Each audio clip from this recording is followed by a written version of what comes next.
मंगरुळपीर नगर परिषदेत विशेष आढावा बैठक. स्वच्छता व मच्छर प्रादुर्भावावर भाजपाचा आक्रमक पवित्रा.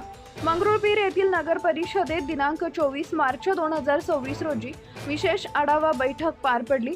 बैठकीत विविध विषयांवर सविस्तर चर्चा करण्यात आली. यावेळी भाजपाचे उपनगराध्यक्ष अनिल भावंडे यांनी शहरातील वाढत्या मच्छर प्रादुर्भाव व अस्वच्छतेच्या मुद्द्यावर आक्रमक भूमिका घेत सर्वांचं लक्ष वेधले. नगर परिषद क्षेत्रातील विविध योजना अंतर्गत विकास कामांना मंजुरी देण्याबाबत चर्चा करण्यात आली. प्यार का वादा 50-50 या सूत्रानुसार शहराच्या विकास कामांना मंजुरी देण्यात आली असल्याचं सांगण्यात आलंय. तसेच भाजपाच्या सर्व नगरसेवकांनी नगर परिषद आवारात स्वच्छता अभियानाबाबत अनेक महत्त्वाचे मुद्दे उपस्थित केले. सध्या शहरात वेळेवर साफसफाई होत नसल्यामुळे मच्छरांचा प्रादुर्भाव वाढत असून गंदगीचं प्रमाणही वाढलंय.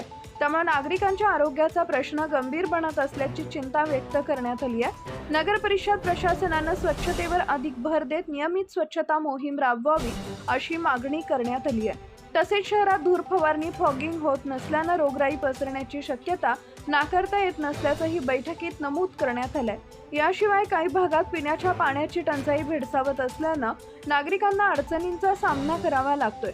या गंभीर समस्यांकडे लक्ष वेधण्यासाठी उपनगराध्यक्ष अनिल गावडे, गटनेते गणेशभाऊ खोडे व भाजपच्या सर्व नगरसेवकांनी सभागृहात धूप पूजन करून शहराच्या विकासासाठी ठोस पावलं उचलण्याची मागणी केली आहे. आपल्या परिसरातील ताज्या आणि महत्त्वाच्या बातम्या पाहण्यासाठी आजच आपल्या धुमाकूळ महाराष्ट्र न्यूजला YouTube वर सबस्क्राईब करा आणि बेल आयकॉन प्रेस करा.